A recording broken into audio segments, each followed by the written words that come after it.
Welcome to Consulting Mastery, where we help B2B consultants master the business of consulting. I'm Karie. And I'm Ahmad. Join us as we explore the art of delivering outstanding client value, earning a higher income, and thriving in today's marketplace. In the previous episode, we talked about this idea of reputational risk and how there was an example of a consultant, and it's a common example of a consultant who hesitated to sell a service out of the fear of if the client doesn't get results or doesn't do the work, then they'll turn around and blame the consultant and they'll suffer reputational risk. And we went into quite a lot of depth on the challenges with this line of thinking and how reputational risk is ultimately going to hurt you and your business if that's your primary concern. There's another angle to this conversation, which is who owns results ultimately? Like, how do we get results? Who owns results? Is it reasonable to blame the consultant for lack of results? And what is the role of the consultant in getting results? Over to you, Karie. Give you my 30-second answer and we're done. You know, it is really interesting because we see both ends of the spectrum. I mean, the one that we talked about in the last episode is probably the most common, right? The fear that I will be blamed, the fear that people are going to look at me poorly because we didn't get where we wanted to go, or I couldn't get them to go where they wanted to go. And then on the flip side, occasionally you'll hear the complete lack of responsibility, right? I tried, but they didn't do anything. They didn't do what I wanted, or they didn't do what I said. And, it's maybe less common with the kinds of people who are doing this kind of work. But the reality, in my estimation at least, is that what's most important is getting clear in each and every engagement and each and every delivery as to who is responsible and who is responsible for what. Because the reality is, it's not you. As a consultant, as brilliant as you might be or think you are, or they think you are when they bring you in, that doesn't mean you can walk into a business that you know to just some degree with a bunch of people that you've never met before, and you can just, parachute in and wave your magic wand and everything will be great. These are smart people that have been working on something for quite some time. And, everything's kind of difficult and sticky and messy. So you're not going to be able to do that. And also the folks who are in the organization that you're there to support and that you're there to help, they can't do it on their own either. And so somewhere in the middle is the definition in your particular engagement, in your particular solution of who needs to do what, who owns what, and what is going to get us where we're going. And, certainly it's in the middle of the continuum, but you could be left or right depending on exactly what it is that you're doing there. And there's nuances obviously here depending on your offer and the way that you deliver your services and how things work, etc.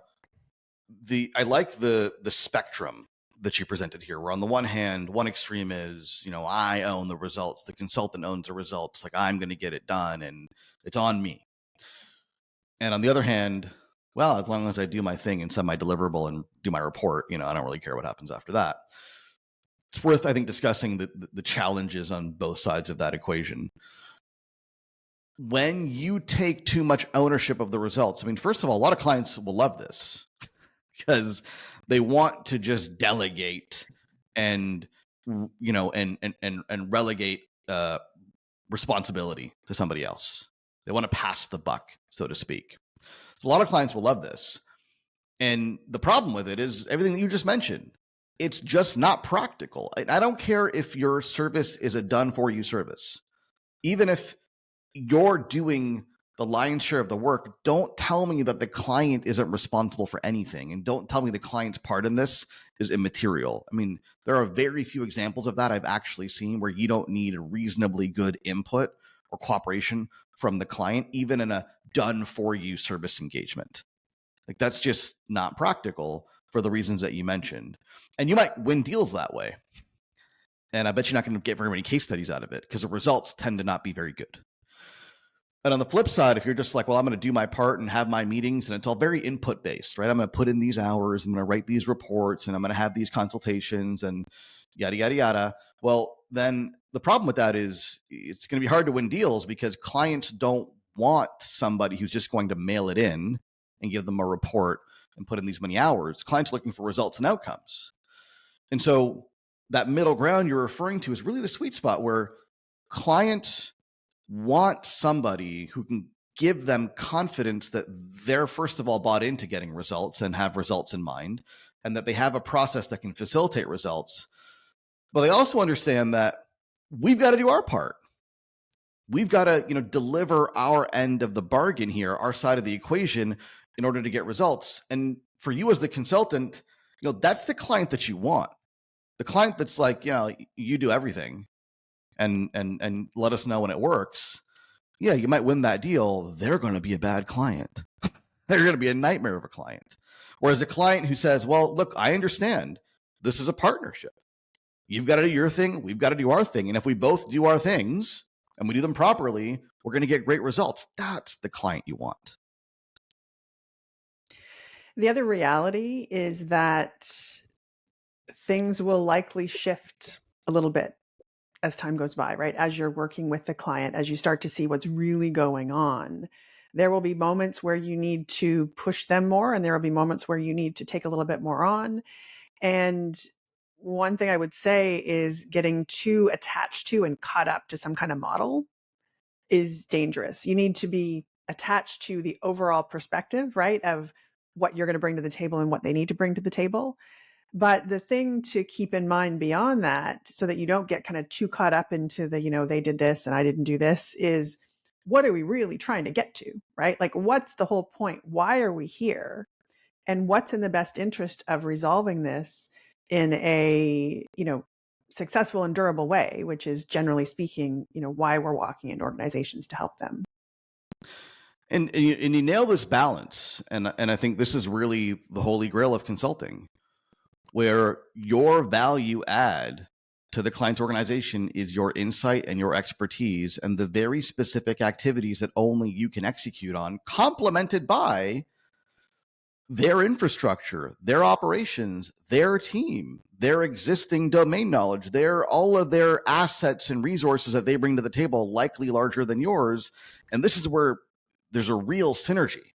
And you, as the consultant, become not the deliverer of results, but you become the enabler of results, which, again, for an intelligent, sophisticated client, this makes sense. I don't expect the consultant to come in and just get results, but I do want someone to come in and enable results, because we have certain things that are missing. We have certain pieces of the puzzle that we don't have. And if you, the consultant, can come in and deliver those pieces, you'll enable us to get better results. And that's, to me, that's like the small hinge that swings big doors. Like, there's that hinge is missing. And if you can supply that hinge, they get outsized results and you get all the credit in the world and are compensated handsomely. And it really requires, you're just making me, think about the fact that what this really requires is honesty about what you can do, right? If you walk in with an overinflated sense of self, right? You believe that you're going to be the superhero that flies in and just saves the day. Because all these dum-dums couldn't handle it before you got there. Or if you walk in sort of meek and mild and ready to just fill in little, gaps here and there, neither of those is going to get you where you need to go. You need to, and this can be an ongoing exercise, right? Like, start to get really clear about what you know, what you bring to the table, what your unique skill set and knowledge base and strengths are versus what the organization brings to the table. And once you can really truly see that without some of the head trash that comes around it, right? The ego stuff and the fear of the reputational challenges stuff that we talked about in the last episode, that's what's going to allow you to really nail down what is going to work in this organization and what is going to be in the best interest of your client. I'll give you a couple of real examples that I think drive the point home, mainly from our business. So one example is, client sent me a LinkedIn message the other day, old client, maybe from a year or two ago. And the message said, look, thanks to the work that I did with you folks on my positioning and my messaging and my offer, I just landed a $400,000 deal, which is the largest deal she's landed to date, makes her business. And she was very gracious and thankful. And I replied to her and I said, that's fantastic to hear. Appreciate the kind words. but you did all the work here, right? Like you executed. Yes, we delivered on our part of this equation. Like we helped you with your positioning and your target market and your messaging and your offer, but then you went and took that to the market and executed on it. And so you did your part. And had we helped you with those things and you didn't execute, these results wouldn't have shown up, right? So we're really clear on, we can enable people. We're enablers too. We can enable people in these very particular ways, but if they don't do their part of the process, then they're not going to get very good results.